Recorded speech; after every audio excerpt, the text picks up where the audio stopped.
Well, hi everybody, this is Steve, D9 Games, Timber Sprout 5, Season 2, Session 2. So I'm going to take it all the way back to the beginning just for a quick recap. The Timber Sprout 5 were mostly children and their parents' pilgrimage from Houghton Bay north to Timber Sprout to start their own village and make their own way and add value to Albion, Greater Albion. Well, as you might know or remember from before, the elves came in, the Houghton Bay, or soon to be Timber Sprout. The people of Timber Sprout were a little hasty in their attack, unwise. The elves wiped out all the men, leaving just the women and children. Children later to become the Timber Sprout 5. So on and on we went. That was Season 1. With all the happenings of the Timber Sprout 5, some of the climax or final happenings of that first season were an orange elixir that was developed by mixing beast blood with moonstone, the moonstone or elven blood, which causes, as we metagame know, as could lead to vampirism. So Isabel takes the elixir to an allied blue dragon or frost dragon that she learned a lot from being a frost mage. And we thought she left it with the dragon, never to be seen again and never to have a problem. There was a spiritual battle between Isabel and Ezra. Ezra being the elder mage whose number one concern is gaining knowledge and wanting to know more about this elixir. Isabel having more wisdom than he, saying it needs to be destroyed because it could lead to bigger problems, vampirism.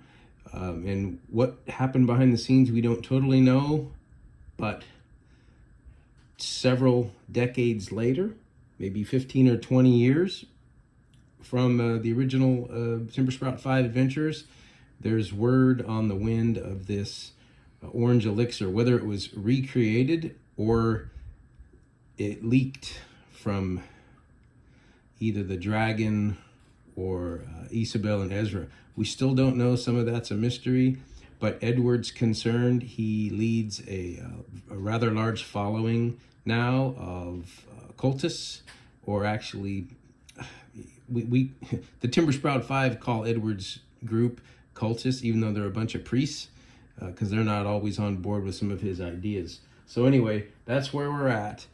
And last time in the tavern, Edward came to them on bended knee. I need your sword, I need your shield, and I need your help to help me investigate whether or not this is true, because we need to keep this at bay. So Edward's overlying goal and mission is to keep Albion safe from these taboo magics and this potential problem with vampirism.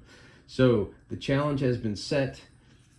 The Timber Sprout 5 somewhat reluctantly agree to help Edward, and they head off to Wurmwood to find a ship captain and passage to the island of Ganahl.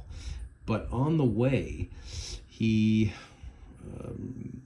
they're following him. They trust him to a degree, but he wants to stop off at this castle where he knows of a different faction of priests, definitely more cult than Edward's followers.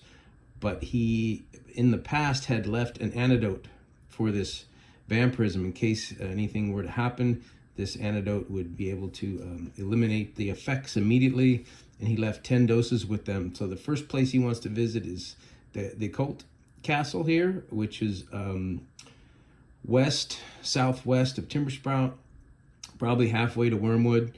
And Edward, with his wisdom, wants to see if they have any doses of this antidote left. If they have it all there, then they know that they must not be a threat must not be in this area, because they would have possibly used it. They want to see if it has been used. Maybe the threat is here all the way toward Timber Sprout area. And so that's part of his trick, is to come in and ask these people who he's not extremely friendly or allied with, but he had given them an antidote in the past. So here we are. Edward comes up to the cult leaders and says, I'm here to buy or obtain some of the antidote because we're going to a place where we might need it. 5 doses would be great. Do you have any? And so with some rolls and some different random things, it turns out that they don't have any more. So A, have they had a problem with vampirism and they've had to use the antidote? B, did they sell it? Did someone else get their hands on it? Edward's not sure. He's a little upset and frustrated with him. Battle does not ensue though, so they're able to get away, and they almost wanted to go back in secretly that night to see if they can get some more information about why they don't have this antidote. But this was the way over, the waylay over on the way to Wurmwood. They ended up continuing their journey off to Wurmwood to find, like I said, a captain of a ship to take them to the island of Ganahl. They did come across another encounter on the way as well, where they came across a battle between some orcs and some goblins, and they were able to, with Blake's scouting abilities, able to steer clear of that and not run into any trouble. There was a chance that they were going to pop into a bit of an ambush with some resting goblin that were preparing to go back into the battle, but they got away from that. They managed to get into Wurmwood without a scratch, which was definitely an option. And remember, this time is ticking at the island of Ganahl. If they don't get there before the ceremony, there could be some sacrifices, there could be some different happenings that are escalating, so they're really trying to make haste. Stopping off at this castle was a bit of a gamble, but they were able to get the information they needed. Not happy about it. Edward seems to think that they either sold this off or they have an issue as well. And we'll save that for another session. So off to Wurmwood they go. They managed to get a little bit of information here. The results were not what they had hoped. They were able to steer clear of an orc and goblin battle.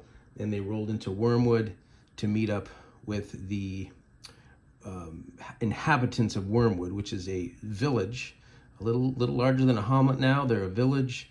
They had originally come out of Timber Sprout. They didn't like some of the politics that were happening there, so they went off and started their own place there in Wurmwood, which is absolutely west-northwest near the coast of Albion, near the coast.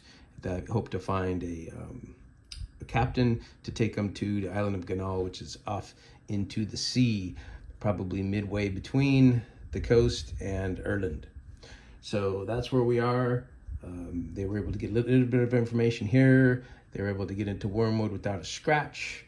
And this is episode session 2. Session 3 will pick up in Wurmwood, where the Celts of Wurmwood are not entirely welcoming, but they're going to have to make some rolls. You remember last time we didn't have a leader on board, so we couldn't really get a group to help Timber Sprout 5, other than, of course, the Edward's followers. He's got about a dozen, which are not seen here, but they are at camp.